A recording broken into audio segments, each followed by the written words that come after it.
বলিউডের বেশ জনপ্রিয় সুপারহিরো ঋত্বিক রোশন ২০০৩ সালে মুক্তি পাওয়া কোই মিল গয়া ছবিতে জাদু নামের সেই ভিন গ্রহের প্রাণী এবং ঋত্বিক রোশনের হৃদয় ছোঁয়া অভিনয় দর্শকদের মনে গেঁথে যায় চিরদিনের মতো। এরপর ২০০৬ ক্রিশ আর ২০১৩তে ক্রিশ ৩ মুক্তির দীর্ঘ এক দশকের অপেক্ষার অবসান ঘটিয়ে এবার আসছে ক্রিশ ৪, তাও আবার একেবারেই নতুন রূপে।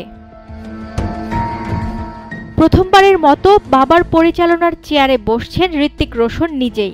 দীর্ঘ ২৫ বছরের অভিনয় জীবনের অভিজ্ঞতা এবার কাজে লাগাতে যাচ্ছেন ক্যামেরার পেছনে। শুধু পরিচালনাই নয়, ঋত্বিক থাকছেন ক্রিয়েটিভ ডিরেক্টর হিসেবেও।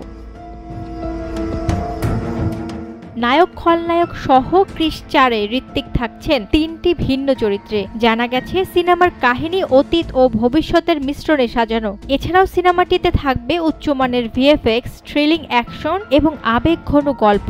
ভারতীয় সুপারহিরো ঘরানায় ক্রিশ ৪ হতে পারে এক নতুন গল্পের সূচনা।